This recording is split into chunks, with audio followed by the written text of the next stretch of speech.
오늘의 말씀은 창세기 5장 21절에서 32절. 제목은 이리로 올라오라는 에녹과 일어나 떠나자라는 무두셀라의 삶에 대해서 우리가 보겠습니다. 우리가 그냥 창세기 읽을 때 에녹은 휴거됐고 이렇게 이런 거는 우리가 다 아는 사실입니다. 근데 참 우리가 성경은 보면 볼수록 하나하나 짚어갈수록 이것은 절대 사람이 쓸 수 없는 것이다. 그런 것을 제가 오늘 증명해 드리겠습니다.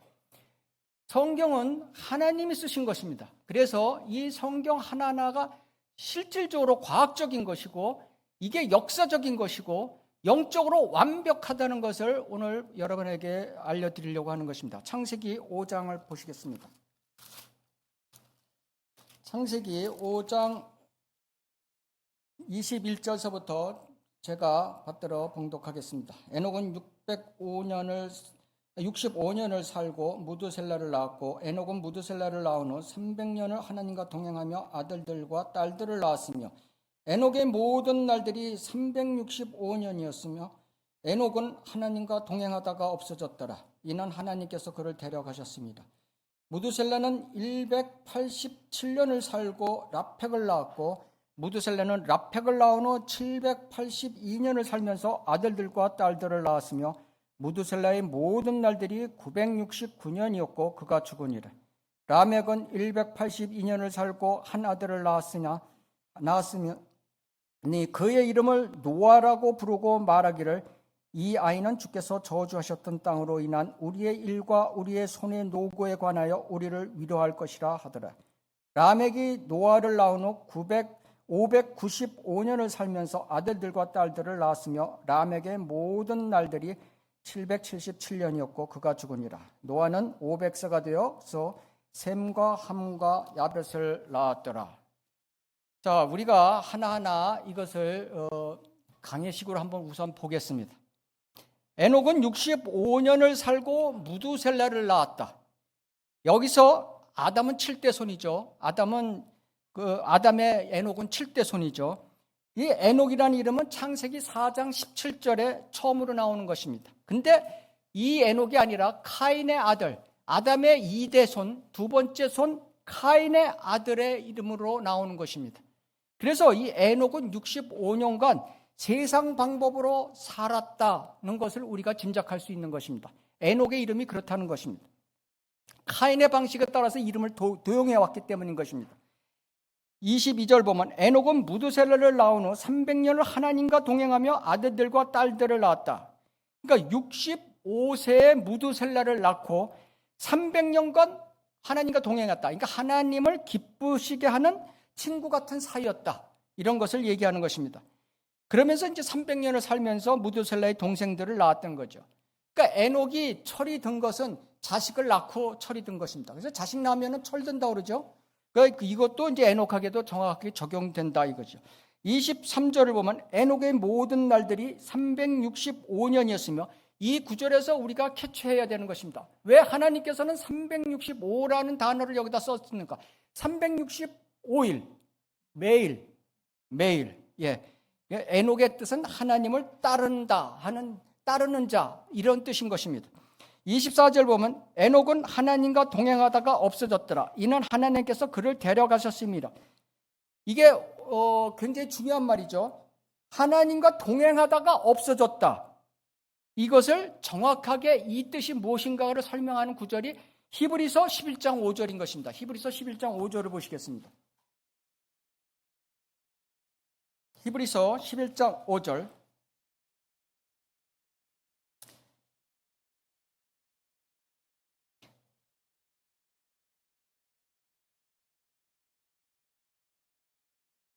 믿음으로 에녹은 죽음을 보지 않고 옮겨졌으니 하나님께서 그를 옮기셨으므로 다시 보이지 아니하니라.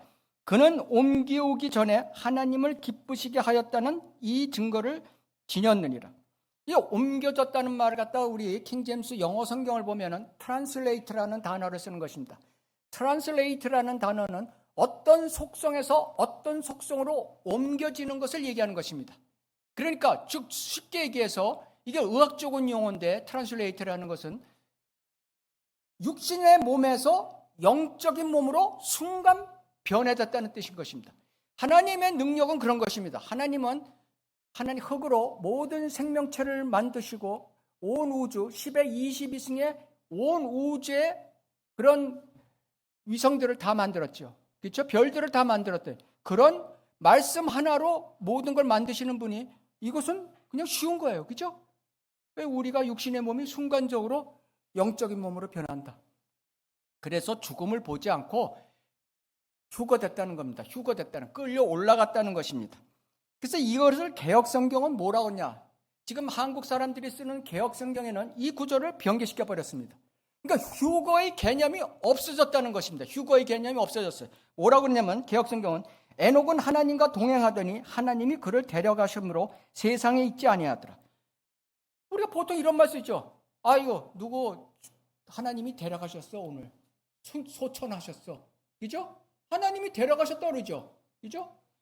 이 뜻을 갖고 휴거를 얘기할 수가 없는 거예요. 그러니까 그만큼 아주 교묘하게 이것을 개혁성경을 읽고 킹제임스 성경을 읽으면은 처음 교회 다니신 분이나 믿음이 짧은 분들은 이게 그 말이 그 말이야. 똑같은 말이 아닙니다. 그 말이 아니에요. 집에서 가만히 이걸 음미해 보면은 절대 틀린 것입니다. 휴거를 가리는 변개인 것입니다. 휴거는 사실이죠. 근데 휴거파 이장님이 이런 사람들이 나타나갖고 휴거가 마치 이단 교리처럼 사탄은 이미 만들어버렸던 것입니다. 25절 무두셀라는 187년을 살고 라멕을 낳았고 26절 무두셀라는 라멕을 낳은 후 782년을 살면서 아들들과 딸들을 낳았으며 무두셀라의 모든 날들이 969년이었고 그가 죽으니라. 그러니까 무두셀라가 187년째 가서 라멕을 낳은 거예요. 그렇죠? 그러니까 라멕을 낳고 782년을 살았으니까 906 더하면 969년을 살은 거죠. 그죠? 이걸 읽으면서 그냥 누군 죽고 누군 낳고 이렇게 지나가면 안 돼. 성경을 좀 자세히 묵상하시는 분들은 이런 나의 하나하나가 굉장히 중요한 의미를 갖고 있는 것을 오늘 알게 되실 것입니다. 라멕은 182년을 살고 한 아들을 낳았으니 그의 이름을 노아라고 부르며 말하기를. 그러니까 무두셀라 나이를 얘기하는 것입니다. 무두셀라가 187세에 라멕을 낳고 라멕이 182년을 살고 노아를 낳았어요. 그러면 그때 무두셀라 나이는 얼마예요? 369세. 그렇죠? 369세. 이 아이는 주께서 저주하셨던 땅으로 인한 우리의 일과 우리의 손의 노고에 관하여 우리를 위로할 것입니다. 무두셀라는 369세의 손자 노아를 보았던 것입니다. 아담의 10대 손 노아는 안식, 위로라는 뜻이죠. 위로라는 뜻이에요. 안식, 위로. 우리가 여기서 꼭 알아야 될 것은 노아가 지금 무두셀라 369세 때 노아를 낳았는데 노아의 홍수는 언제 일어났어요? 노아 600세 때 일어났어요. 창세기 7장 11절에 보면 노아 600세 때 일어났어요. 그러니까 무두셀라가 369세 때 노아를 낳고 그 다음에 600년 후에 노아의 홍수가 일어난 거예요. 그러면 합하면 어떻게 돼요? 969세. 그러니까 무두셀라가 969세를 살았죠. 그 969세 무두셀라가 죽던 해에 노아의 홍수가 일어난 거예요. 이것을 놓치면 안 되는 거예요. 여기서요. 무두셀라가 죽던 해에 그러면은 무두셀라가 노아의 홍수가 대환란의 예표인데 성경에 보면 무두셀라가 대환란 전이냐 후냐 이런 이제 퀘션이 들어가죠. 그죠? 이 전체적인 연수만 갖고 따졌으니까 달까지 따지지 않았으니까. 근데 노아의 홍수 전이라는 것이 여기 성경에서 나오고 있습니다. 뭐냐면은 히브리서 11장 5절에 보면 죽음을 보지 않고 데려갔다는 말씀이 있죠. 그죠? 죽음을 보지 않고 데려갔다. 아까 제가 말씀드렸죠. 무두셀라의 뜻이 뭐냐면은 무두셀라라는 뜻은 그가 죽으면 그것이 보내질 것이라. 그 홍수가 무두셀라가 내가 죽으면 홍수가 이 땅에 올 것이다. 무두셀라의 뜻이 그거예요. 그러면은 무두셀라는 홍수 바로 전에 죽었다는 거죠. 그죠? 무두셀라가 죽자마자 그 해에 노아의 홍수가 온 것입니다. 우리가 이제 제가 서론을 이렇게 말씀드리는 것은 오늘 설교를 하기 위해서 무두셀라의 삶과 에녹의 삶이 틀렸다는 것을, 다르다는 것을 여러분에게 말씀드리려고 하는 것입니다. 그래서 에녹은 인류 역상 6,000년 중에서 유일하게 죽음을 보지 않고 휴거된 교회의 예표인 것입니다. 이 증손자 노아가 노아의 홍수, 대환란의 예표를 맡기 전에 휴거된 사람인 것입니다. 우리 예수님도 그렇고 모세도 그렇고 엘리야도 그렇고 전부 다 죽음을 보는 거죠. 그렇죠? 성경에 보면 그걸 성경에 뭐라고 하냐면 죽음을 맛본다, 이런 표현이 나온 것입니다. 죽음을 맛본다. 우리는 전부 다 죽으면은 죽음을 맛보는 위치에 있는 것입니다. 죽음을 맛본다는 것은 일단 죽었으나 어떻게 됐어요? 그거 죽은 것이 아니고 마치 죽음을 맛보는 것처럼 잠깐 잠드는 거다. 이것을 성경에서는 이렇게 얘기하고 있기 때문에 우리가 완전히 죽은 것을 알게 돼 죽음을 맛본다, 이렇게 간을 본다, 이런 표현을 성경에서는 5번을 쓰고 있는 것입니다. 에녹은 부활된 것이 아니라 휴거된 거죠. 그래서 아까 성경 공부 시간에 송 목사님도 이것을 말씀했죠. 휴거와 부활에 대해서. 부활이라는 것은 몸과 혼이 합해지는 것을 부활이라고 하는 것입니다. 근데 휴거, 부활, 이거는 이 전체적인 의미에서는 하나로 표현할 수 있지만은 실질적으로 정확히 우리가 얘기하면은 틀린 거예요. 그죠? 부활이 몸과 혼이 합해진 다음에 그 다음에 하늘로 끌려 올라가는 것 자체를 휴거라고 하는 거예요. 랩처, 끌려 올라간다, 이렇게 표현을 하는 것입니다. 그래서 이 부활체가 끌려 올라가는 것을 휴거라고 이렇게 얘기하는 것입니다. 순식간에 우리의 육신의 몸이 영적인 몸, 영적인 부활체로 바꾸어갖고 올라가는 것입니다. 그런데 이것을 이제 우리가 러크만 목사님의 그런 주석서 같은 거를 보고 이렇게 그림을 보면은 우리 휴거되는 장면이 나오죠. 근데 여기다 이제 바닥에다 피를 쏟고 가는 장면이 나온 것입니다. 그건 상징적인 것입니다. 뭐 휴거된다고 해서 여기서 우리가 순간 휴거되는데 순간적인 찰나, 눈 깜빡할 사이라고 이제 성경에 눈 깜빡 사이 여기서 피 쏟고 올라가는 거 아니에요. 헌혈하고 올라가는 게 아니에요. 그것은 상징적인 그림이다 이거. 우리가 영적인 부활체로 변화되면은 그 순간 우리 몸에 있어서는 피가 없어지는 거예요. 피는 죄의 상징인 것입니다. 피는 생명의 상징이고 죄의 상징인 거예요. 인간의 피 안에는 철분이 있어요. 철분. 그죠? 헤모글로빈 안에는 철분이 있어요. 철은 성경에서 뭐라고 그러죠? 사탄의 그런 한 부분을 얘기하는 거예요. 그래서 철의 몸에, 그래서 피가 있으면은 죄가 있는 거예요. 그래서 너 죄가 있냐 없냐? 너는 지금 살아있으면, 육신이 살아있으면, 피가 있으면 너는 죄는 100% 있는 것이다. 그렇죠? 그런데 이 죄를 갖고 올라갈 수가 없기 때문에 우리는 이 몸이 순환체가 물계통으로 바뀌어갖고 피를 쏟고 올라가는 거예요. 그래서 순간적으로 그게 하나님께서 바꿔주신다는 거지, 피를 실질적으로 여기서 쏟고 올라간다는 게 아니에요. 그러면 쏟고 올라가면 다 알죠. 이 사람 휴거됐다는 거. 순간적으로 없어져요. 그냥 아무 자취도 안 남기고.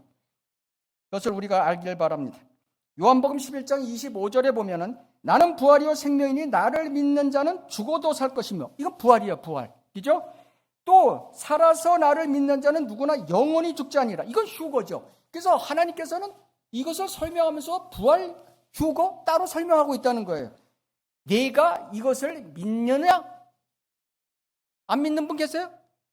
믿느냐? 하고 다음 구절에 하나님께서 또 말씀을, 고린도전서 15장 13절에서 썩을 몸이 반드시 썩지 아니할 몸을 입고, 반드시 부활은 있고, 썩을 몸이 썩지 아니할 몸을 입고, 이건 부활을 얘기하는 것이죠. 죽을 몸이 반드시 죽지 아니할 몸을 입으리라. 반드시 휴거는 있다. 반드시 있다. 이것을 얘기하는 것입니다. 에녹에 대해서는 창세기 5장, 11장, 히브리서 11장 외에 또 한 곳에 중요한 것이 나옵니다. 유다서를 보시겠습니다. 유다서 14절을 보시겠습니다.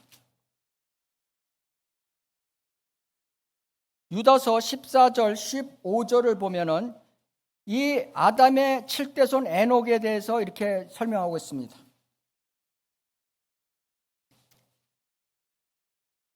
아담의 예, 아담의 7대손 아주 하나님께서는 아주 자상하게 알려주시죠. 아담의 7대손 에녹도 이들에 대해, 이들이라는 것은 그 유다서 4절 8절에 있는 경건치 않은 자들, 더러운 꿈꾸는 자들, 쉽게 말하면 요새 거짓 목사들을 얘기하는 것입니다.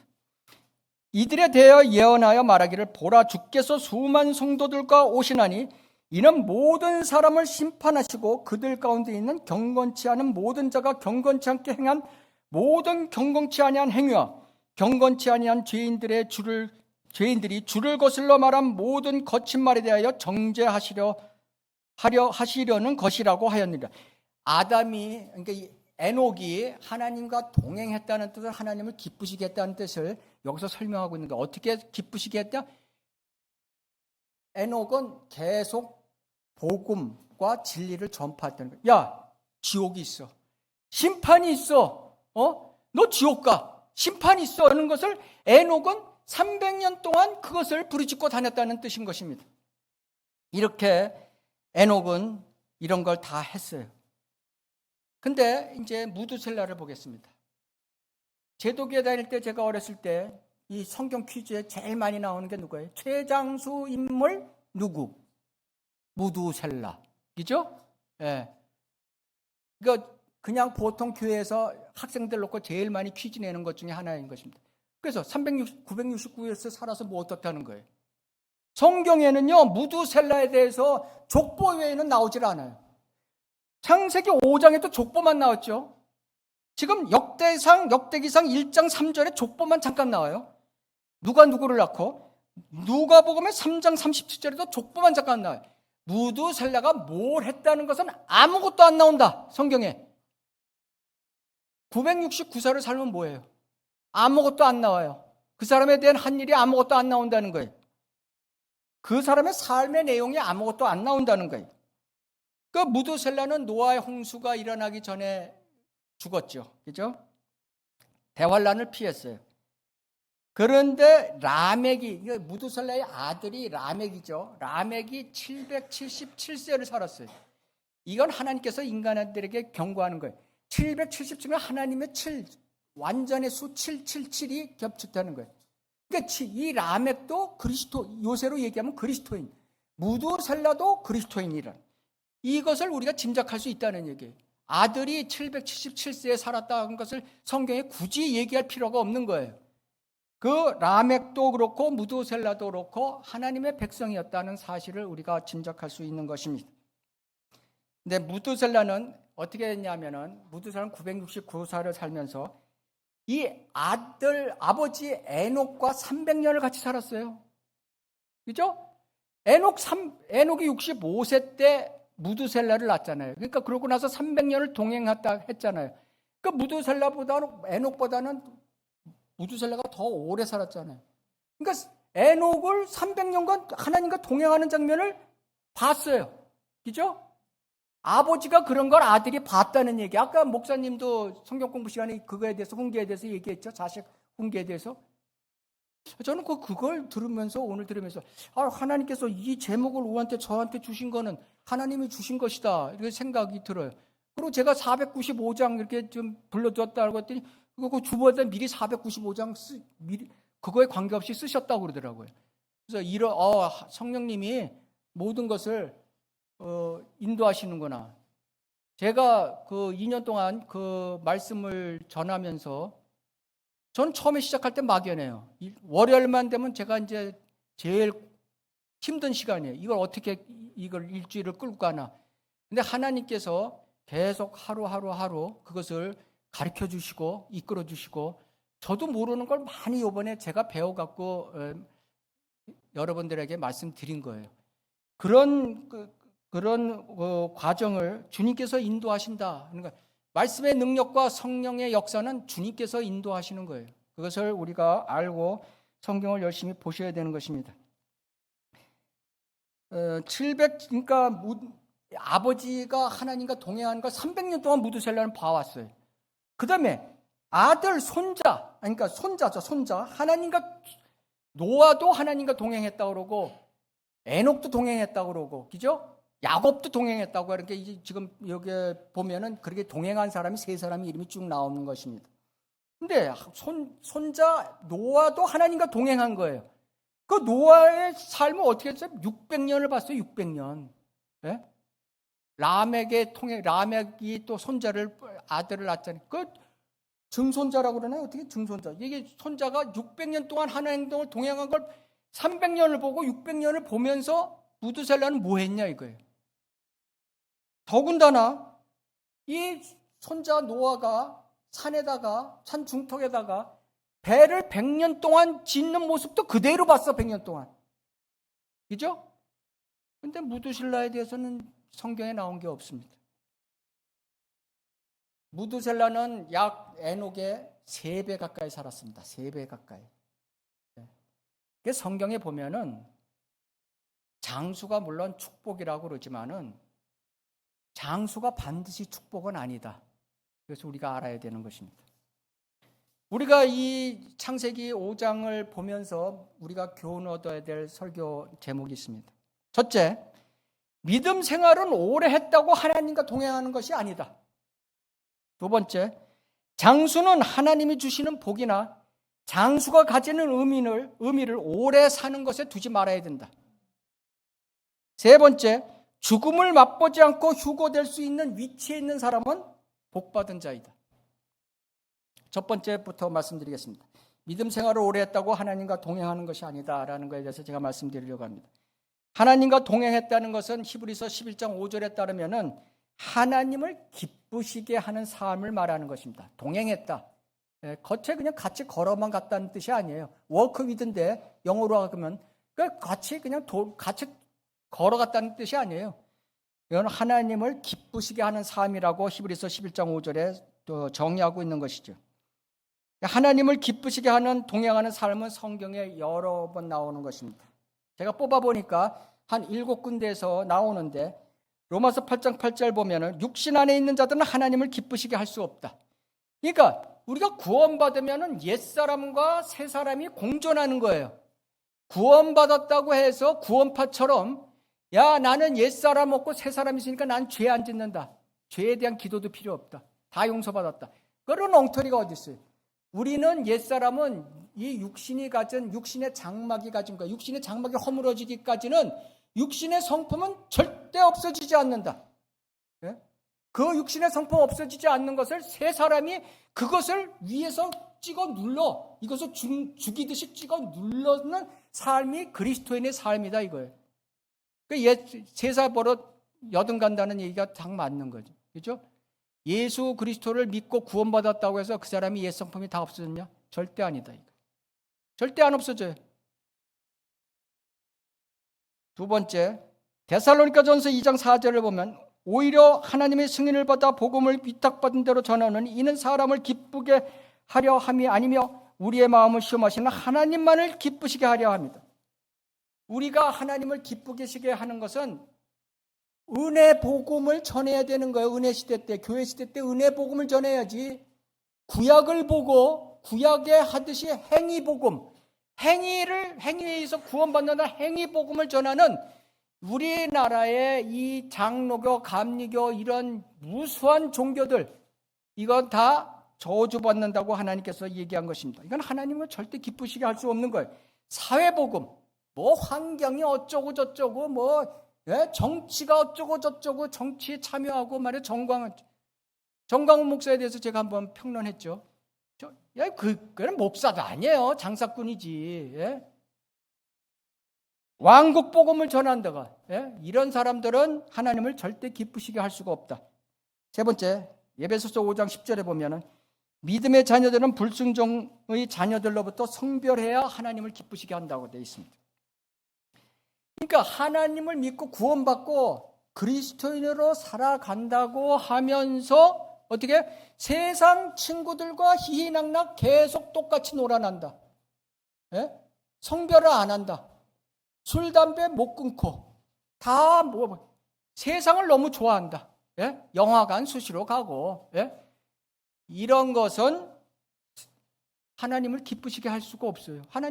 그러면서 나는 하나님과 동행한다. 이런 말 쓰지 말라는 거예요. 그 다음 빌립보서 4장 18절에 보면 주님께 드리는 헌물에는 희생이 하나님께 희생이 따라야 된다. 희생. 우리가 경배, 거리 설교, 무슨 헌금, 또 교제 이런 거를 다 희생을 하는 거예요. 우리 예배소서 보면 시간을 사서 오더라 이러죠. 시간을 사서 오더라. 예? 그 사서 오더라. 야, 시간을 사서 오라. 아, 그래. 내가 그러면은 시간을 사서 얻으면 조금 내가 시간을 내서 무슨 교회 참석하고 시간을 내서 무슨 거리 설교하고 이러는 거야. 그게 아니에요. 시간을 사서 오다라는 건 리딤. 바이가 아니에요. 리딤. 영어로 보면 리딤. 내가 완전히 시간을 포기하는 거예요. 포기하는 거. 구속. 시간으로부터 완전히 해방되는 거예요.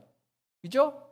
그렇게 하라는 거예요. 시간을 사서 오라는 뜻은 그런 거예요. 우리의 모든 것에 그리스도에는 희생이 필요해요. 하나님 제일주의로 해야 되는 거예요. 그것이 안 하면은 하나님을 기쁘시게 할 수 없다. 골로새서 1장 10절에 보면 하나님의 뜻을 아는 지식으로 충만해야 한다. 아니, 우리 하나님 아버지, 이게 이방인들이 하나님을 부를 때 하나님 아버지라고 부를 수 있는 특권이 있잖아요. 그죠? 우리는 하나님을 아버지라고 불러줄 수 있죠. 구원받지 못한 사람은 아버지라고 절대 부르면 안 되는 거예요. 구원도 받지 못했는데 하나님 아버지는 무슨, 자기 아버지는 딸이 있는데 딴 사람한테 가서 아버지 그러면 난 네 아들 아니야. 네 아버지 아니야. 이러는 거죠. 그러니까 아버지에 대해서 알지도 못하면서 어떻게 아버지를 기쁘게 해요? 그죠? 아버지가 예를 들어서 고기 싫어한다 그러면 고기 싫어하는데 거기다 고기 갖다 드려. 아버지 고기. 그 아버지가 기뻐하시겠어요? 그런 비교가 되는 거예요. 우리가 하나님 아버지를 생각할 때는 항상 육신의 아버지를 먼저 생각해 보고 신부 신랑을 생각할 때는 반드시 부부간의 관계를 생각해 보라는 거예요. 그래서 이 세상의 육신의 삶의 목적을 준 거예요. 이 70년, 80년을 살면서 우리가 예수 그리스도가 우리의 신랑, 우리가 신부, 그리고 그것을 네가 제대로 깨달아 알으려면은 네가 결혼해서 이렇게 생활을 해봐. 그다음에 네가 하나님 아버지와 아들과의 관계를 깨달으려면은 네가 아버지와 아들 관계를 해봐. 자식을 낳아서. 그걸 우리가 육신의 인생을 준 목적이 그렇다는 거예요. 디모데전서 2장 4절에 보면 하나님께서는 모든 사람이 구원을 받고 진리 지식에 이르기를 원하노라. 구원만 딱 받아놓고 하나님의 말씀은 저 뒷받기 쳐버리면은 그거는 하나님을 기쁘시게 할 수가 없어요. 골로새서 3장 20절을 보면 모든 일에 부모에게 순종해야 한다는 내용이 들은 것입니다. 그래야 하나님을 기쁘게 하는 거예요. 모든 일에 부모에게 순종하라. 근데 예외가 있죠. 이 믿음에 대해서만은 아니에요. 믿음에 대해서만은 아니야. 아버지가 엄마가 야, 너 교회 가지 마. 에? 너 교회 가지 마. 그럼 부모에게 순종해야지 하나님을 기쁘게 하는 거야. 교회 안 가. 에? 나 성경 보지 마. 성경 안 봐. 그건 아니라 이거예요. 예외가 성경에 나와 있는 것입니다. 유대의 아사왕이 어머니 마아카가 우상을 섬김으로 그 태우 자리에서 폐위시켜 버렸어요. 그죠? 그런 장면 나오죠? 예. 폐위시키니까 어떻게 돼? 하나님께서 보시기에 좋았더라. 하나님이 아사왕을 사랑하고 좋아하는 장면이 나오는 것입니다.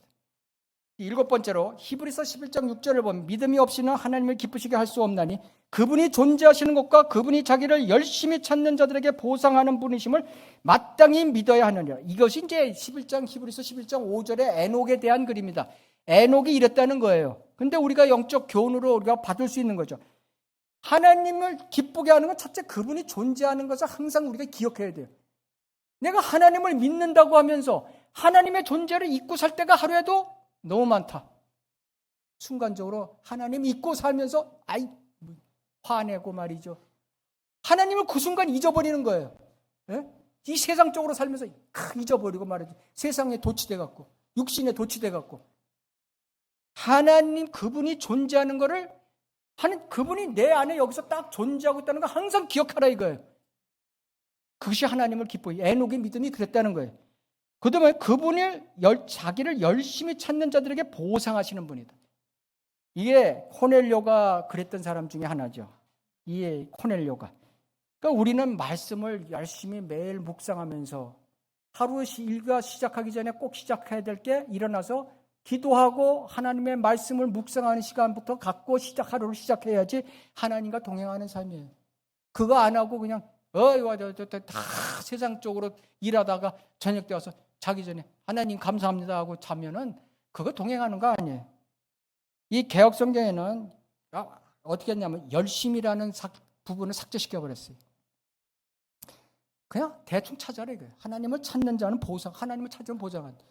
열심히 찾아야 되는 거야. 열심히 하나님을 24시간 마음속에 두고 찾아라, 그런 뜻인 거죠. 에녹은 그랬다는 것입니다. 여러분과 저는 세상과 세상 사람과 동행하면 어리석은 것입니다. 무드셀라는 하나님과 동행했던 에녹을 300년간 지켜보고 하나님과 동행했던 손자 노아를 600년간 동행하면 살고도 같이 살고도 무드셀라는 하나님과 동행했다는 말이 없어요. 그저 대환란의 예표인 노아의 대홍수만을 피한 육신적 그리스도인의 삶만 살았던 것입니다. 그러니까 이 7가지 제가 말씀드린 그런 하나님과 동행하는 삶은 무드셀라는 살지 않았다는 것입니다. 두 번째, 장수는 하나님께서 주시는 복이나 장수가 가지는 의미를 오래 사는 것에 두지 말아야 한다. 야, 이게 또 무슨 얘기냐 이거?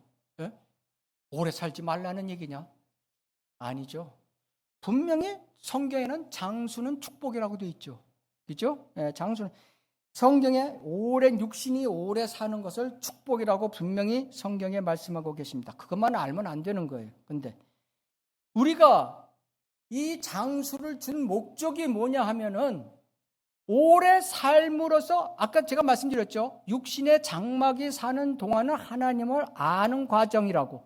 하나님을 네가 알아가는 과정에 있어서 너의 육신의 생명을 더 연장해 준다. 이거예요. 그러면 나이가 들수록 지혜가 많고 명철이 많아지면서 하나님을 더 잘 섬기게 되고, 내가 옛날에는 이거 읽을 때 이런 뜻을 몰랐는데 지금 읽을 때는 하나님께서 나한테 이런 조명까지 주시는구나. 감사하다. 내가 이렇게 살아야겠다. 이런 나이가 장수되면은 이렇게 된다는 거예요. 결국 그래서 나이가 많아지면 축복이라는 거예요. 그것이. 에베소서 6장 3절에 보면 부모에게 순종하면 장수한다. 에베소서 3장 10절 자기 혀를 악으로부터 지키면 장수한다. 잠언 3장 18절 지혜를 얻는 자는 장수한다.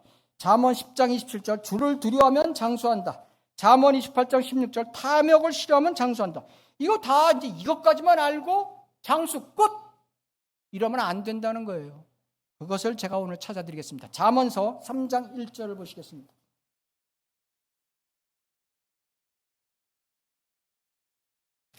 잠언서 3장 1절.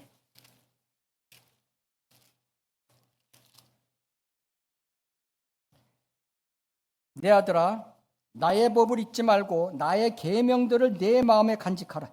하나님의 말씀을 마음판에 꽉 새겨라 이거예요. 그렇게 하면 그것들이 내 날들을 길게 하고 장수하는 것과 화평을 내게 더하리라. 이게 무슨 뜻이에요?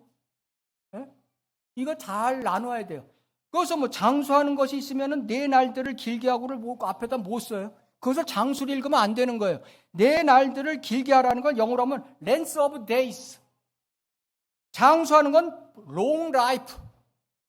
틀린 거예요. 틀렸기 때문에 하나님께서 여기서 장수의 의미를 2가지로 나눠놨다는 거예요. 그래서 우리가 이것을 알아야 되는 거예요. 여기서 장수와 내 날들을 길게 하고는 뜻이 다른 겁니다.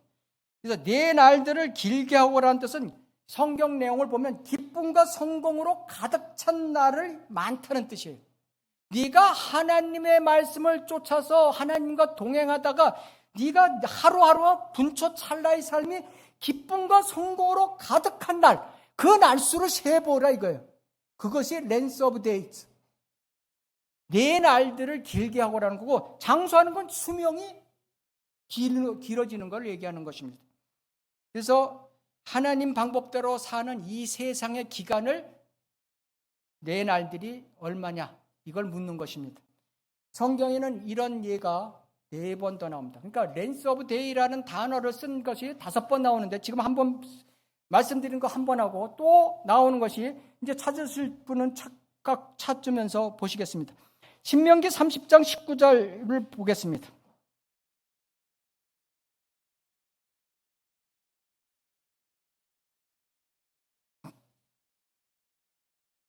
내가 오늘 하늘과 땅을 불러서 너희에 대하여 증거를 삼아 내 앞에 생명과 죽음, 복과 저주를 두었은즉 그러므로 너와 내 자손이 살려면 생명을 택할지니라. 이는 너로 주 너의 하나님을 사랑하게 하고 너로 그분의 음성에 복종하게 하며 또 그분께 밀착하게 하려 함이니 그분은 너의 생명이시요 내 날들의 기한이시라. 여기서 내 날들의 기한이시라는 뜻이 바로 렌스 오브 데이스를 얘기하는 것입니다. 영어로 얘기하면 렌스 오브 데이스. 그러니까 당신의 생명의 참뜻은 주와 동행하는 기쁨과 성공으로 가득한 날이 많게 한다는 뜻을 얘기하는 것입니다. 여기서 긴 날, 자기의 육신의 생명이 길어진다는 뜻이 아니에요. 그럼 맞질 않습니다. 욥기 12장 12절에 보면 나이 든 자에게는 지혜가 있고 명철은 날들의 긴 것에 있으니, 이것도 렌스 오브 데이라는 단어, 날들의 긴 것에 있으니, 이 명철이라는 것은 성경 보면 악에서 떠나는 걸 명철이라고 그러죠. 하나님을 두려워하는 걸 지혜라고 그러고 악에서 떠나는 것을 명철이라고 하는 것입니다. 우리가 악에서 떠나는 명철, 이것은 주 안에서 기쁨과 성공으로 가득 찬 날이 많은 때 온다는 것입니다. 악에서 떠나는 명철이요, 어느 날 갑자기 하나님 믿었다고 팩 명철이 생기는 거 아니에요. 그죠? 네가 정말 하나님을 정말 동행하는 삶, 하나님과 동행하는 삶을 살 때 명철이 온다는 거예요. 그죠? 그러니까 이것이 그 뜻에 내 날들의 긴 것에 있으니 이거지, 이것을 장수에 있으니 이것이 아니에요. 또 시편 21편 4절을 보면 그가 다윗 왕을 얘기하는 것입니다. 주께 생명을 구함으로 주께서 그에게 주셨으니 곧 영원 무궁토록 긴 날들이니다. 이것도 여기서 렌스 오브 데이라는 단어를 쓰는 것입니다. 긴 날들이다. 다윗은요, 몇 세에 죽었어요? 70세에 죽었어요. 네? 그 당시에 70세면은 좀 짧은 거예요. 그죠? 솔로몬은 더 빨리 죽었지만은 너무 마누라가 많아갖고. 네? 다윗도 70세에 죽었어요. 근데 긴 날들이라. 그러니까 다윗의 생명이 하나님과 동행하면서 기쁨과 성공으로 가득 찼다는 것을 뜻하는 거예요. 이 구절이. 이것이 다윗이 오래 살았다, 그 뜻이 아닌 거예요. 그러니까 이것은 교리적으로 보면 시편은 대환란을 얘기하는 거고 천년왕국을 얘기하는 거기 때문에, 교리적으로는 천년왕국 때 부활해서 통치하기 때문에 영원 무궁토록 긴 날들이다, 이렇게 이제 표현을 했지만은 우리가 영적인 교훈은 그렇다는 것입니다. 잠언 3장 16절, 17절, 18절을 보면은 지혜의 오른손에는 장수가 있고, 여기서 장수가 있고라는 것을 렌스 오브 데이를 얘기하는 거예요. 렌스 오브 데이. 그의 왼손에는 부귀와 명예가 있나니 그 길들은 즐거움의 길들여 그 모든 행로는 화평이로다. 여기 또 마찬가지입니다. 지혜, 하나님을 두려워하는 삶의 지혜. 지혜의 삶은 어떻게 돼요? 하나님 방법대로 이상에 사는 기간이. 그러니까 지혜가, 명철도 그렇고 지혜도 그렇고, 그것이 언제 하나님의 이런 방법대로 하나님과 동행하는 기쁨과 성공의 삶을 살았을 때 그런 것을 얻을 수 있다는 것입니다. 그런 뜻으로 오고, 잠언 3장 거기 18절에 보면 곧바로 거기 장수, 진짜 오래 사는 장수가 나오죠. 아까 말씀드렸지만 지혜는 그것을 얻는 자에게 생명의 나무니, 이것은 육신의 장수를 얘기하는 것입니다. 그래서 잠언 3장 16절에서 18절에는 두 개의 장수가 나온다. 하나는 진짜 하나님을 기쁘시게 하는 삶으로 얼마만큼 살았냐를 얘기하는 거고, 하나는 육신의 생명의 기한을 얘기하는 것이다. 이렇게 우리가 알아야 되는 것입니다. 무두셀라와 에녹의 육신의 생명의 육신적인 삶의 길이는 무두셀라가 3배가 많았어요. 3배, 약 3배가 많았죠. 365세하고 그 다음에 969세하고 약 3배 차이 나는 거죠. 영적 생명은 그렇지만 에녹이 길었다는 것을 우리가 알아야 되는 것입니다. 육신의 생명만이 길어봐야 성경은 이렇게 부정적으로 얘기하고 있는 것입니다. 전도서 11장 8절을 보면 그러나 사람이 여러 해를 살고 그 모든 것을 즐거워한다면 그에게 어둠의 날들을 기억해 하라. 이는 그 날들이, 어둠의 날들이 많을 것임이라. 장래일은 모두가 헛되도다. 주 예수 그리스도를 믿고 구원받고 하나님의 말씀에 진리 지식에 이르지 아니하면은 헛된 생활이라고 전도서는 얘기하고 있는 것입니다. 헛되다는 것은 뭐 불교에서도 헛되도다 많이 나오는 거죠. 주님 없이는 헛된 인생인 것입니다. 전도서 6장 3절에 보면 만일 사람이 100자녀를 낳고 여러 해를 살며 그의 연수가 많을지라도 그 혼이 낙으로 채워지지 못하고 또 그가 장사되지 못한다면 6절 정녕 그가 1000년의 2배를 산다 해도 그가 아무런 낙을 누리지 못하였으니 모두가 한 곳으로 가지 않겠느냐. 부정적으로 얘기하는 거예요. 예수 그리스도를 믿지 않고 그대로 장수하게 되면은 부정적으로 가는 거예요. 그죠? 그건 헛된 인생을 살다가 가고 지옥으로 간다. 그것을 얘기하고 있는 것입니다. 영적 생명이 없는 육신의 생명의 장수는 부정적 요소가 더 많아요. 그래서 나이 들수록 구원받기 힘들고 말씀 깨닫기도 힘들고 완고함이 더 강해지는 것입니다. 그것은 육신의 이 장막을 입고 있는 한 어쩔 수 없어요. 예. 그래서 성경에도 간접적으로 이것을 증명하는 거 있죠. 죽었다가 살아난 케이스가 이제 성경에 나오는데 마가복음 5장 42절에 보면 죽은 12세 어린아이를 주님께서 뭐라고 하세요? 야, 일어나라! 그러니까 즉시 12살 된 애는 즉시 일어났어요. 죽었던 애가 즉시 일어났다는 얘기예요. 근데 누가복음 7장 15절에 보면 젊은이에게 야, 일어나라! 죽은 젊은이가 일어나라! 그러니까 우선 일어나는데 우선 앉아. 예? 앉았다가 숨 돌리고 일어나. 그렇죠? 그런 장면이 나오죠? 그 다음에 요한복음 11장 43절에 보면 나사로 중년 나사로가 야 일어나라 하니까 어떻게 돼요? 손발에 수위가 동여지고 얼굴이 수건으로 가려진 채 나오더라. 예수께서 그들에게 말씀하시고 그를 풀어주러 다니게 하라.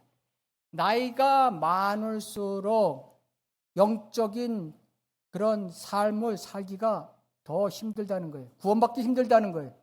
그러니까 젊었을 때 구원받고 가능한 젊었을 때 주님을 믿기 시작해야 된다는 얘기를 하는 것입니다.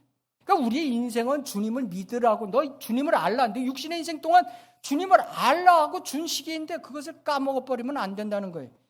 에녹은 비록 무두셀라보다 짧게 살았어도 에녹은 무두셀라보다 그 날이 길었던 것입니다. 어차피 육신의 인생은 성경에 뭐라고 표시하는 줄 아세요? 육신의 인생 7, 80년. 네가 육신의 인생이 70이요 강간하면 80이라고 나와 있죠. 그죠? 예, 시편 90편에 나와 있죠. 잠시 동안이라고. 잠시 동안. For a season. 이 잠시 동안이라는 거예요. 육신의 인생은 잠시 동안이다. 성경이 이렇게 나와 있습니다. 그 영어로 얘기하면 for a season. season. 씨 뿌리는 시기다. 네가 육신의 인생 잠깐 7, 80년 사는 거는 이 땅에서 씨를 뿌리라고 하나님께서 육신을 태생시킨 거다. 이것을 우리가 알아야 됩니다. 그래서 찬송가 495장이 그거죠. 그죠? 잠시 동안 이 세상 더 살며 주의 말씀 전하다가. 그죠? 정확한 거예요, 이게. 주님 부를 때 장막 벗고서 영화롭게 가리이다. 이것이 오늘 부른 찬송가의 내용인 것입니다. 에녹과 같은 삶을 산 것은 교회 시대 바울의 마음에서 우리가 찾아볼 수가 있어요. 바울은 에녹같이 살았어요. 그래서 정령 몸에서 떠나 주와 함께 있는 것을 오히려 더 원하노라. 이랬죠. 내가 이미 제물로 드려질 준비가 되어 있고 떠날 때가 이르렀도다. 이는 내가 사는 것이 그리스도니 죽는 것도 유익함이라. 이것이 구약의 에녹의 삶이요 신약의 바울의 삶인 것입니다. 세 번째, 죽음을 보지 않고 휴거될 수 있는 위치에 있는 자는 복을 받은 자이다. 빌립보서 4장 5절에 보면 주께서 가까우시니라. 계시록 22장 7절, 12절, 20절에 보면 세 번씩이나 반드시 내가 속히 오리라. 근데 이 말씀은 지금은 좀 이해가 가죠. 이제 마지막 라오디게식의 마지막 때가 다 됐으니까 이해가 가는데 그러면 2000년 전에부터 이 성경을 읽은 사람은 뭐야? 예? 이게 뭐냐? 반드시 주때가 주가 가까우시니라. 반드시 내가 속하오리라. 2000년을 기다려도 안 오시네. 여기서 그 뜻은 2000년 동안 교회 시대 2000년 동안 주께서 가까우시나라. 인간의 생명을 생각해 보십시오. 잠깐이에요, 잠깐. 씨 뿌리는 시기예요.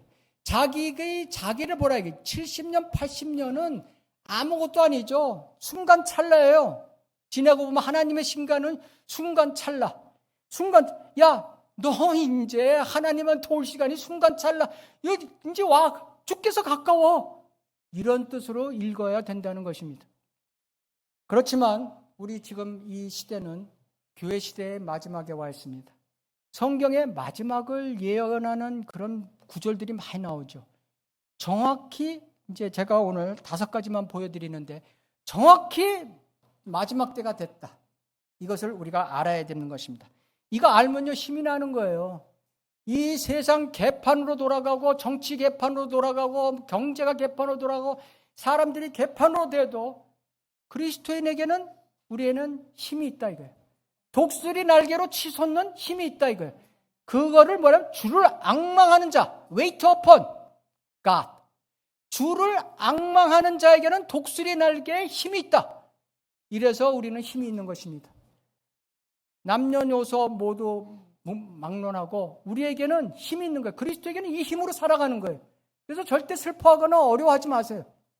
특히 그리스도인들의 지금 마지막 때라 이 암도 많고, 예? 지금 질병으로 고통받는 사람들 많아요. 특히 우리 바이블 빌리벤의 기도 제목에 많이 올라와 있어요. 왜? 실망할 거 하나 없어요. 그죠? 예.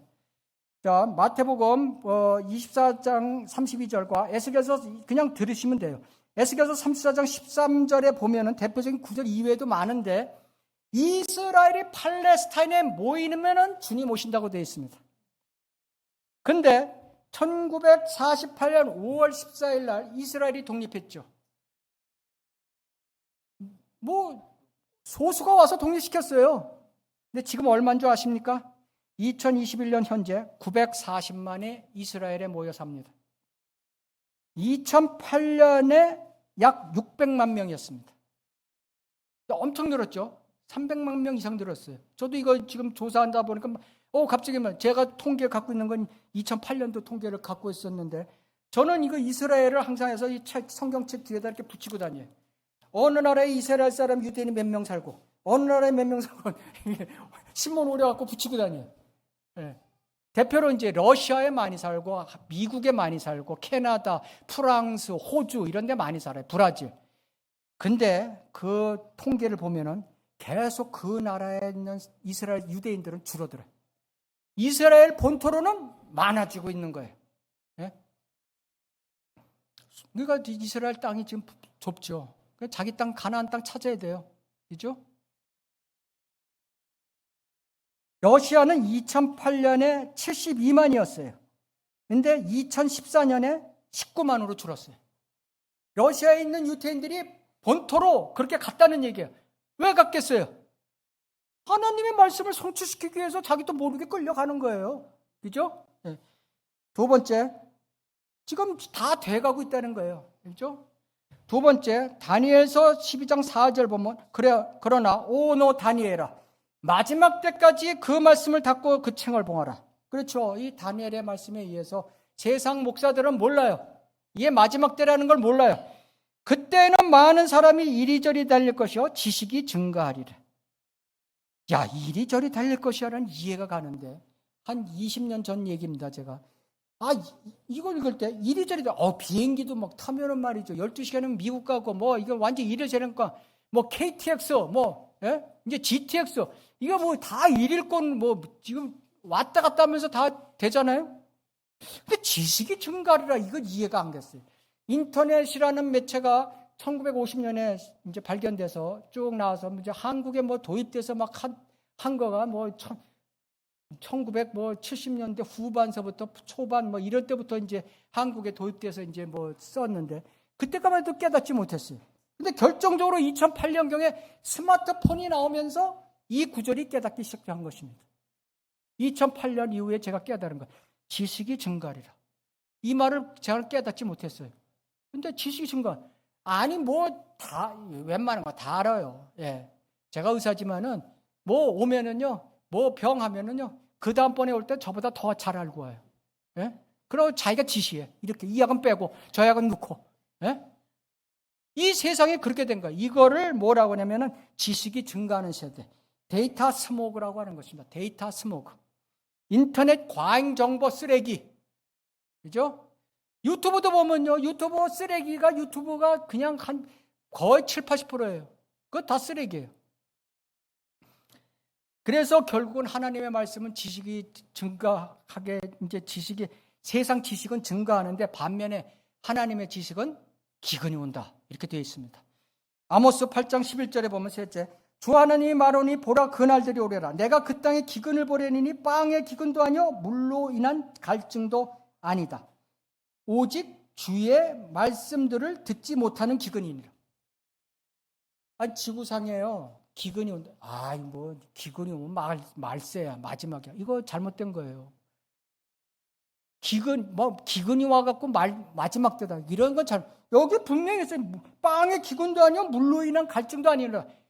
전 세계적 지구로 놓고 보면은 먹을 식량은 절대 기근이 없다. 예? 미국은 완전히 달려도 농가 바쁜, 옥수수 밭에 막 끝도 없어요. 근데 이것이 어떻게 표현되냐? 그냥 아프리카, 북한에 좀 빈부한 국가에 먹을 거 없는 걸 놓고 봐서 기근이다 그런데 전체적으로 보면 절대 그런 거 없다. 예.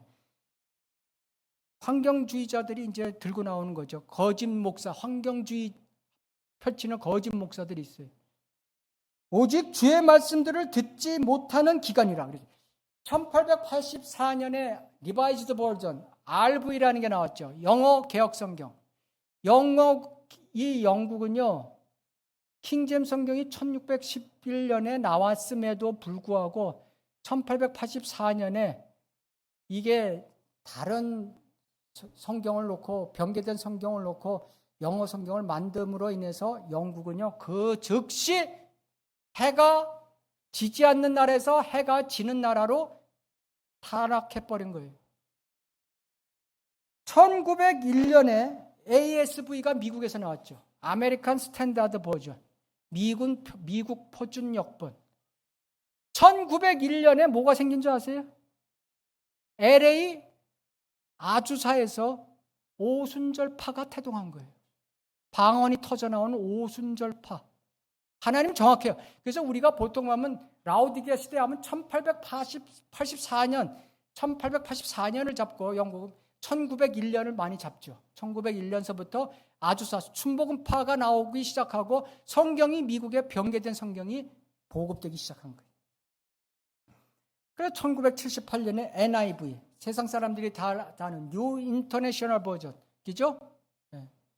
NIV, 껍벅 죽죠. 미국 이제 한국 목사들 NIV가 어쩌고 네, 엉터리 성경도 그런 엉터리 성경 없어요. NIV에 비교해 보면요, 그런 엉터리 성경이 없어요. 사람들이 바다에서 바다까지, 북쪽에서 동쪽까지 방황할 것이요, 사람들이 주의 말씀을 찾으려고 이리저리 달릴 것이나 그것을 찾지 못하리라. 한국에 얼마나 교회가 많아요. 이리저리 달려봐요. 여기 교회 나왔다, 저기 교회 나왔다, 바이블 빌리버 교회도 나왔다, 요리조리 달려봐요. 그렇게 찾아다니는 거예요. 거짓 성경, 거짓 교회를 찾아다니는 거예요. 디모데후서 3장 7절, 항상 배우나 진리 지식에 이르지 못하니라. 성경을요, 하나님의 말씀은, 이거는 하나님의 하나님 태초에 말씀이 계셨고 그 말씀이 하나님과 함께 계셨으니 그 말씀은 하나님이셨느니라. 요한복음 1장 1절 16절, 그러니까 14절에 뭐라 그랬어요? 그 말씀이 육신이 돼요. 우리에게 나타나시니. 그 말씀이 뭐예요? 하나님이요, 예수 그리스도예요. 그죠? 그 말씀이 예수 그리스도고 하나님인데, 그 말씀이 오늘같이 제가 변개된 것만 해도, 창세기 요새 제가 이제 읽으면서 성동 봉독을 하면서 시간이 나서 옛날에 다 이제 이걸 한번 비교해 봤었는데 2년 걸리더라고요. 근데 다시 세부적으로 교리를 이제 확보하고 다시 읽어보니까 창세기만 비교해도, 창세기만 강해를 하려면은 몇 달이 걸려요. 창세기 변개는 것만 강해를 하려도 엄청난 변개. 그냥 처음에 읽으면요 다 똑같은 것 같아요. 근데 알고 읽으면요 읽을 때마다 다 새로운 게 계속 발견되는 거예요. 저도 몰랐던 게 또 발견되고 또 발견되고.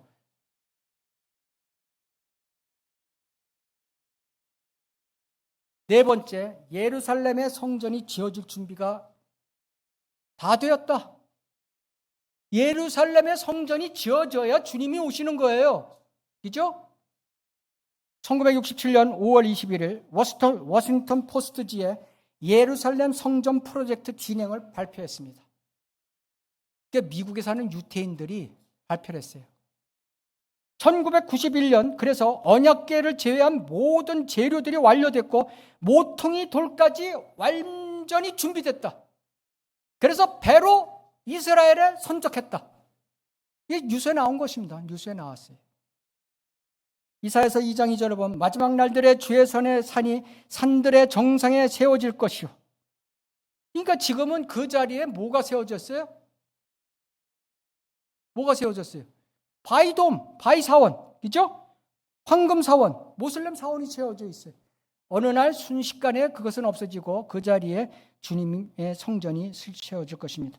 성경 내용을 종합해보면 성전은 교회 시대 성도들의 휴거 후에 이 땅에 대환란이 있는데 그 성전이 세워지는 시기는 대환란 3년 반 후반부 이전에 세워지는 것입니다. 대환란 전에, 대환란 후반부, 핍박받는 후반부 전에 세워지는 것입니다. 그것을 대환란 성전이라고 그래갖고 뭐라고 그러죠? 그죠? 뭐라고 그러죠? 우리가 제3성전, 그죠? 예, 제1성전 수룹바벨 성전, 제2성전 솔로몬 성전, 제3성전 대환란, 제4년 성전이 천년왕국 성전.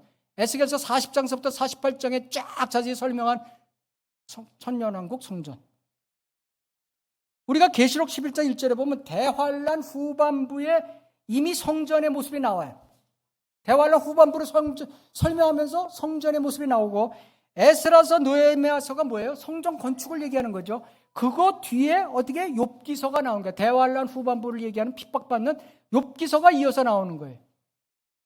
여러분이 아셔야 될 것은 이 킹제임스 성경이 1611년에 쓰여질 때 그 54명의 석학들이, 대단한 사람들이, 언어학자, 신학자들이 전천년주의자가 아니었어요. 전천년주의를 몰랐어요. 근데 그 사람들이 배열해 놓은 것이 전천년주의 성경이에요. 그 사람들이 전천년주의자가 아니었어요. 킹제임스 성경에 뭐가 나오냐? 킹제임스 성경에 의해서 장과 절이 구분되기 시작한 거예요. 이것을 모르는 거예요, 세상 사람들은. 우리가 레인지, 후드, 뭐 이러죠? 레인지, 후드, 같은 말이죠. 킹제임스 성경에서 나온 거예요. 홍해? 킹제임스 성경에서 나온 거예요. 킹제임스 성경에서 시작된 단어라는 거예요. 킹제임스 성경이 나오고 나서 이 세상은 복음이 전파된 거예요. 그죠? 그 킹제임스 성경이 사그라들고 변개된 성경이 나오면서 이 세상 복음은 개판이 돼버린 거예요. 그 안에 다 된 거예요, 그 안에. 킹제임스 성경에 대해서 이제 제가 신학교회사를 12편까지 했는데 이제 11편까지 했나? 12편까지. 아직 2번 정도 나중에 이제 더 할 기회가 있을 것입니다. 목사님이 이제 한국 나오시면 제가 시간이 비기 때문에 또 할 것입니다. 그때 킹제임스 성경에 다시 또 잘 말씀드리겠습니다. 에녹은 교회 성도의 휴거의 모양이에요. 그래서 아니지, 이건 제가 건너뛰었네. 5번째, 노아의 날, 롯의 날들 같이 동성애가 전 세계적으로 극성을 부리고 있죠. 그래서 신약을 보면 누가복음 17장 26절에 보면 노아의 날들에 일어났던 것 같이 인자의 날에도 그러하리라. 그렇죠? 인자의 날에도 그러하리라. 주님이 이 땅에 오실 때를 인자의 날이라고. 인자의 날, 다윗의 하나님, 다윗의 주님, 이런 거로 쓰는 거는 예수 그리스도가 이 땅에 발을 듣는 것을 뜻하는 거예요. 그죠? 그런 표현 때 인자. 그리고 신약 시대는 인자라고 안 쓰잖아요. 주님 오늘 오신다면, 인자. 그러니까 만약에 이게 제가 미국에 살지만 동성애는 한국은요 거기 하면 세 발의 피해요. 거기는요 동성애 진짜 엄청나요. 이렇게 지나가면 동성애 다 보여요. 욕하면은 감옥 가는 거예요. 그 사람 비판하면 감옥 가요. 엄청 많죠. 정치 지도자들, 연예인들 무진장 많습니다, 지금. 그러면 노아의 날들에 어떻게 동성애가 심해갖고 소도마이트 해갖고 심판을 하셨는데 미국을 심판을 안 하신다면 하나님이 엉터리지. 엉터리죠. 그죠?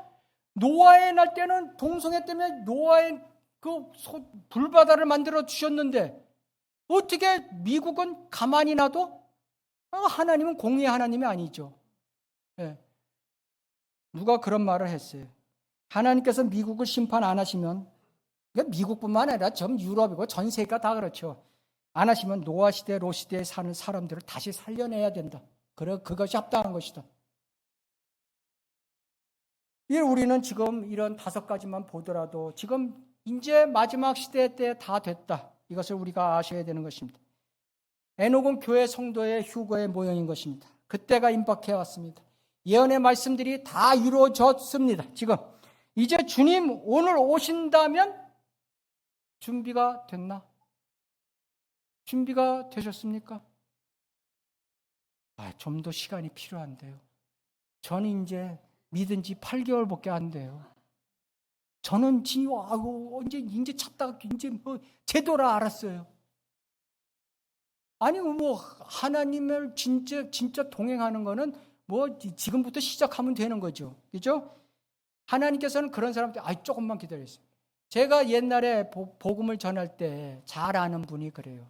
그 제도교에 아주 오래되신 다니신 분인데 이렇게 설명을 했더니 무서운 말씀 하지 마십시오. 무슨 주님이 오늘 오신다고 무서운 말씀을 조금만 더 기다려 주시라고. 난 준비가 아직 안 됐습니다. 나 이 사업 정리하고 술도 팔았어요. 나 이 사업 정리하고 그거 하고 나서도 술을 10년 이상 더 팔더라고. 성경에 뭐냐면 누가복음 12장 40절 46절에 뭐냐면 네가 주님이 오는 거는 네가 생각지 않은 시간에 온다. 예기치 않은 시간에 온다. 이렇게 경고하고 계신 것입니다. 데살로니가 전서 아까 목사님도 읽었지만 데살로니가 5장 16절 보시겠습니다. 한번 더 보시겠습니다.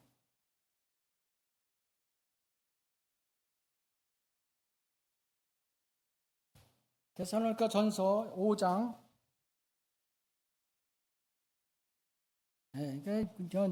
여러분 이제 저도 머리가 나빠서 잘 못 외우는데 그냥 노력하고 있어요. 이거 그냥 5장은 그냥 통째로 외워버리세요. 통째로 외워버리세요. 주께서 호령과 천사장의 음성과 하나님의 나팔소리와 함께 하늘로부터 친히 내려오시리니. 친히 내려온다는 건 뭐예요? 공중재림한다는 거. 공중재림. 그죠? 자, 주께서 호령과 예를 들은 거 꼭 이렇다는 거 아니에요? 성경에서 이렇게. 자, 아무개야. 아무개야. 야, 이 집 뭐야? 어느 날 갑자기 세상 사람들은 천둥 소리를 듣지만 제 귀에는 이 집 뭐야 하는 하나님의 음성이 들린다는 거예요. 그 다음에 천사장의 음성, 천사들이 하는 거예요. 야, 주께서 너를 부르신다. 세 번째, 하나님의 나팔소리. 이리 올라오라. 또 다른 사람은 일어나 떠나자. 또 다른 사람은 나오너라. 무덤에 갇힌 사람은 나와야죠. 나오너라. 이런 음성이 들린다는 것입니다. 그러면 그리스도 안에서 죽은 자들이 먼저 일어나고 죽은 사람이 무덤에 가 있던 사람이 먼저 일어나게 되어 있습니다. 부활을 얘기하는 거죠. 그리고 나서 살아남아 있는 우리도 공중에서 주와 만나기 위하여 그들과 함께 구름 속으로 끌려 올라가려니 휴거를 얘기하는 것입니다. 그래서 고린도전서 15장 13절도 그렇고 요한복음 11장 25절, 이 데살로니가전서 5장 18절 이거 그냥 보여주면 되는 거예요. 사람들한테. 세 번을 정확하게 부활과 휴거에 대해서 휴거가 이장님의 그거 이단이야. 그런 교회 다니는 분들 보여주세요. 부활이 네가 같은 거야. 부활이 다 같은 거면 뭐하러 이렇게 나눠서 썼겠냐. 구름 속으로 끌려 올라가리니 그리하여 우리가 영원히 주와 함께 있으랴. 그러므로 이런 말로 서로 위로하라.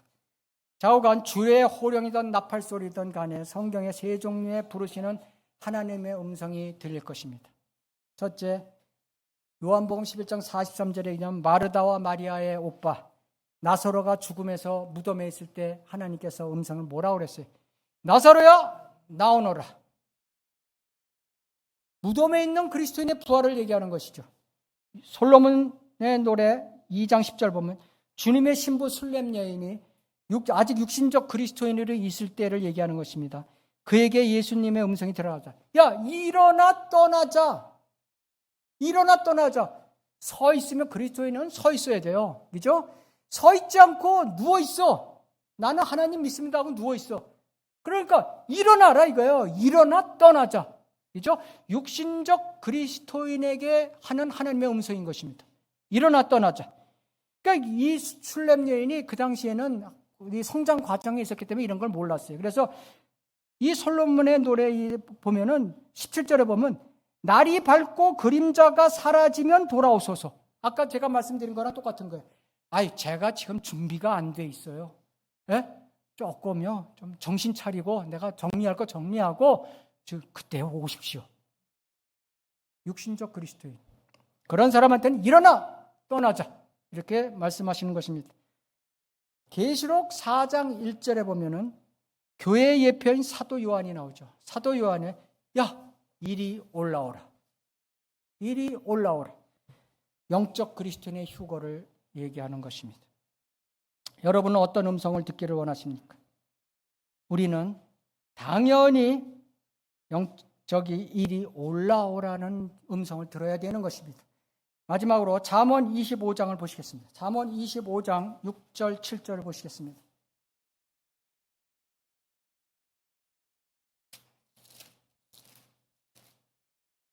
잠언 25장 6절 7절. 이거 우리가 잘 음미하면서 읽어야 돼요. 예, 잠언 이거 잘못 읽으면요 그냥 무슨 뜻인지 모르고 그냥 넘어가게 돼 있어요. 왕의 면전에 왕은 여기서 이제 하나님을 얘기하는 것입니다. 하나님. 왕의 면전에 스스로 나타내지 말고 하나님 앞에 교만하지 말고 겸손해라 이거예요. 위대한 사람들의 자리에 서지 마라. 네가 세상에서 위대한 자가 되려고 노력하지 말라 이거예요. 이는 내가 이리 올라오라는 말을 듣는 것이 내 눈에 본 통치자의 면전에서 더 낮추어지는 것보다 나음이니라. 내가 이리로 올라오라. 이게 이제 휴거를 때가 이게 교리적으로 하면 구약 성도의 휴거를 얘기하는 것인데, 그러니까 첫 열매를 얘기하는 것입니다. 구약 성도의 휴거를 교리적으로 얘기하는 것이지만 영적으로는 우리가 이제 휴거에 우리 교회 시대의 휴거에도 맞출 수 있는 것입니다. 하나님 앞에 겸손하고 세상적으로 출세하려고 하지 말라 이거예요. 네가 이 세상에서 대환란 중에 세상 악한 왕들 앞에서 더 낮추어지는 것보다 나음이다. 그러니까 이 뜻은 뭐냐면은 야, 네가 대환란 전에 휴거 받는 것이 휴거 못 받는 것보다 훨씬 나으니까 그것에 포커스를 두고 살라는 뜻인 것입니다. 그러니까 이 뜻을 모르고 읽으면요 이게 오해할 수가 있어요. 무슨 뜻인지 모르고 그냥 통치자의 면전에서 더 낫. 세상 면전에서 나를 그냥 교만하지 않고 그냥 그렇게 하라는 건가 보다. 그 1차적으로 도덕적으로 읽으면 그런 거죠. 그렇지만은 그리스도에는 절대 성경은요 도덕적 개념으로 준 게 아니에요. 영적 개념으로 준 것입니다. 도덕적 개념으로 주면 도덕책 읽으면 돼요. 그렇죠?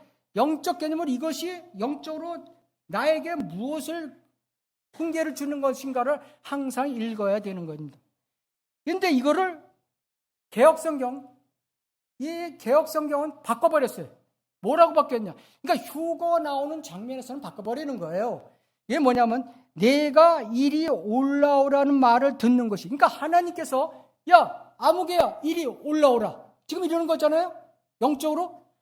이걸 개혁성경은 뭐라 하냐면 사람이 내게 이리로 올라오라고 말하는 것이. 하나님이 너를 휴거로 부르는 하나님의 나팔소리 음성을 갖다가 사람이 왕이 야 막 겸손해 막 낮아져 이런 걸로 바꿔버린 거예요.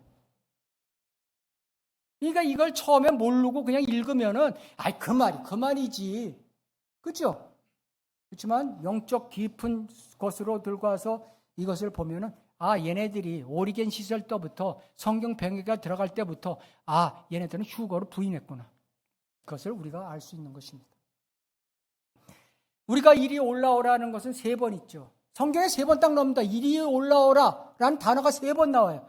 지금 얘기하는 잠언 25장에서 구약 성도들의 첫 열매 이거 나오고, 두 번째 이리 올라오라는 계시록 4장 1절에 나오는 거예요. 계시록 4장 1절에 교회 시대의 추수, 교회 시대 우리들의 추수, 우리들의 이리 올라오라는 휴거, 그죠? 부활 성도들이 올라가는 거, 휴거, 이거를 얘기하는 거고, 계시록 11장 12절에 이리 올라오라고 또 나와요. 그것은 대환란 끝에 휴거. 이것은 뭐야? 교회 성도들의 휴거는 추수고, 그때 휴거는 이삭 죽기. 추수가 본 것이고, 이삭 죽기는 그냥 떨어진 사람들 거기서. 그러니까 대환란 때 휴거 받는 거는요, 부활되고 하는 거, 휴거 받는 거는 소수의 소수. 성경에 나오면은 우리는 이 성경에 보면 우리 교회가 이게 바이블 빌려 성경 이 정말 올바로 믿는 교회는 항상 소수입니다. 옛날부터 그랬어요. 초대 교회부터 그랬어요. 이걸 신학사를 제가 쭉 공부해 보니까 남은 자의 의미는 유대인을 얘기하는 거지만은 실질적으로 유대인에게 교리적으로 적용되는 거지만, 남은 자라는 뜻은 실질적으로 영적으로 교회 시대 때 그걸 우리가 교훈받는 거예요. 영적으로 보면은 남은 자는 소수예요. 항상 소수예요. 그래서 이스라엘 백성도 소수의 민족이기 때문에 하나님께서 이스라엘 백성을 만드신 거고, 우리 이 바이블 빌리버들은 소수예요. 그래서 김교환 목사님이 그랬잖아요. 우리 한국이나 미국이나 피지나 뉴질랜드, 호주 이런 분들이 있는 게 우리 다 합쳐봐야 진짜 300명이 안 돼요.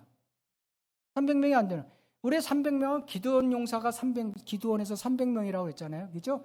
기드온 용사가 300명이 어떻게 돼? 저 강한 여리고 성을 무너뜨려 둔 거예요. 그 여리고 성이라는 게 뭐예요? 이 세상에 지금 거짓 성경, 거짓 교리로 만든 이 여리고 성, 크리스찬 돔, 이 여리고 성을 무너뜨릴 수 있는 거는 기드온 용사밖에 없는 거예요. 그래서 김교환 목사님은 300명의 기드온 용사가 되자. 내가 300명의 기드온 용사가 되나? 이걸 꼭 마음속에 생각하면서 우리가 살아야 돼요. 300명의 기드온 용사는 첫째, 기드온 용사가 되시려면은 첫째 조건이 뭔지 아세요? 전쟁에 나가자 하니까 32,000명이 모여버렸어요. 그죠? 재판관계에 나오죠? 32,000명이 모였는데, 우리가 저거 싸워야 돼. 그러니까. 두려움에 지신 사람이 22,000명이 싹, 갈 사람은 가. 그러니까 두려운 사람은 싹 빠진 거예요. 22,000명이 졸지에 빠졌죠. 10,000명 남았죠. 그죠? 그러면 영적 전쟁에 두려움이 있는 자는 절대 기도원 용사가 못 된다. 영적 전쟁에 두려움이 있어요? 복음 전하고 뭐 하는데 두려움이 있어요? 기도원 용사 아닌 거예요. 아세요? 하나님은 그거 카운트 안 해요. 300명의 카운트 안 한다고요. 그 다음에 두 번째 뭐예요? 두 번째, 대거 또 이탈하고 300명 남은 사건이 뭐예요? 물 마시는 장면 아니겠어요? 물 마시는 장면?